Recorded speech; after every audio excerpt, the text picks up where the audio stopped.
Olá, eu me chamo Enoque, sou professor de Direito Penal e Processo Penal no Centro Universitário Facex, aqui na cidade de Natal, capital do Rio Grande do Norte, e este é o seu canal Direito ao Assunto.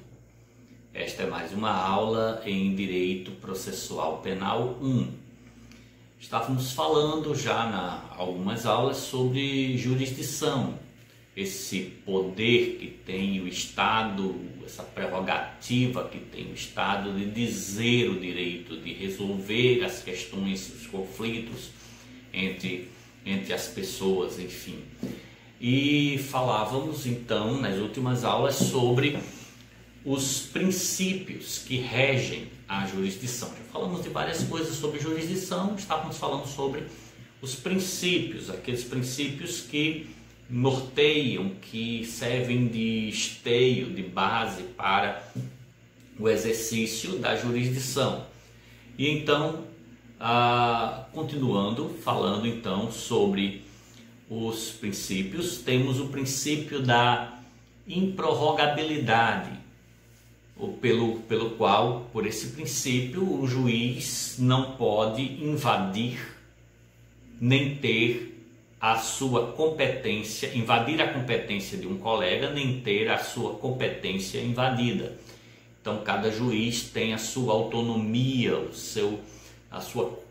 dentro da sua comarca, dentro dos limites da sua atuação. Um outro juiz não pode invadir, exceto, claro, mas aí não é invasão, é quando há um recurso, né? E aí existe uma questão hierárquica. O órgão recursal pode modificar uma decisão de um juiz, mas um juiz não pode mudar a decisão do outro, invadir a área do outro, julgar algo que é da competência do outro. Princípio da indelegabilidade, também muito ligado a esse que nós acabamos de falar, em que o juiz não poderá delegar sua jurisdição a outro órgão, exceto nos casos taxativamente permitidos, previstos em lei, como por exemplo ocorre com as cartas precatórias. Por exemplo, o que é uma carta precatória?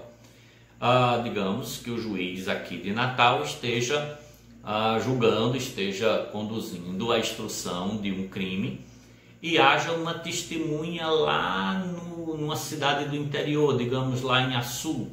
Existe uma testemunha que precisa ser ouvida lá, né? Que precisa ser ouvida e ela é de lá. Então o juiz expede uma carta chamada, uma ordem chamada carta precatória para o juízo de Açu, e o juiz de Açu então chama aquela testemunha, ouve, isso é então filmado,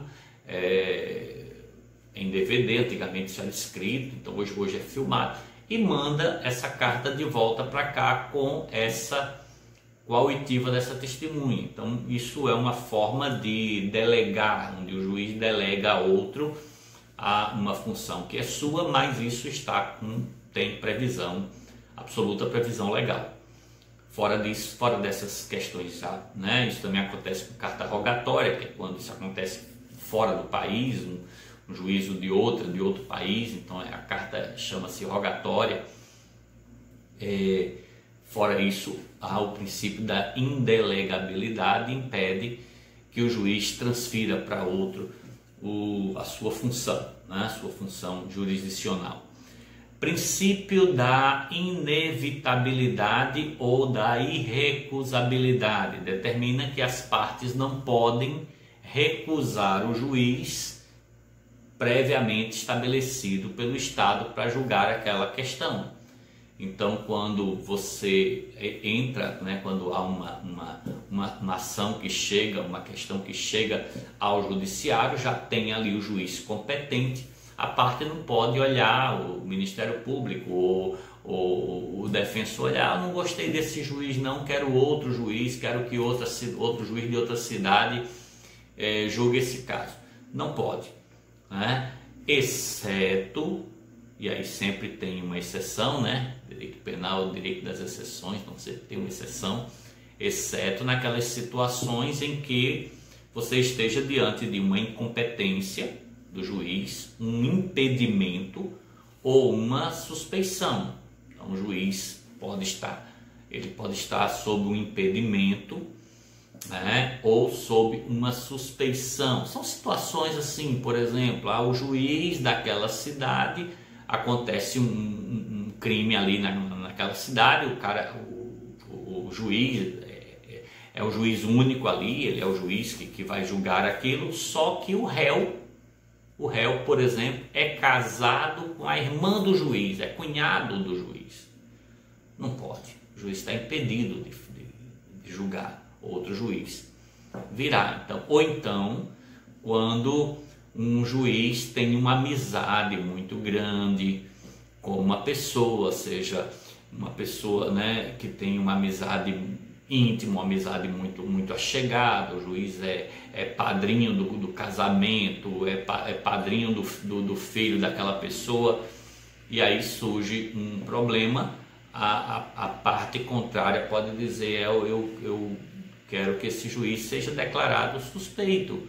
Ele tem uma suspeição, ele tem uma amizade estreita com o réu ou com alguém da família do réu, e isso pode complicar a sua imparcialidade. Então, nessas situações é possível então que outro juiz assuma, mas fora isso eu não posso escolher se a ação penal foi distribuída para a terceira vara, vai ser aquele juiz. Não cabe a mim ficar escolhendo o juiz que eu acho que é mais bonzinho, ou mais duro, ou mais rígido, ou mais isso, ou mais aquilo. Princípio da inércia é aquele princípio que diz que o juiz ou o judiciário, o órgão judiciário, ele não pode atuar de ofício, ele tem que ser provocado pelas partes. Então, é preciso haver uma provocação.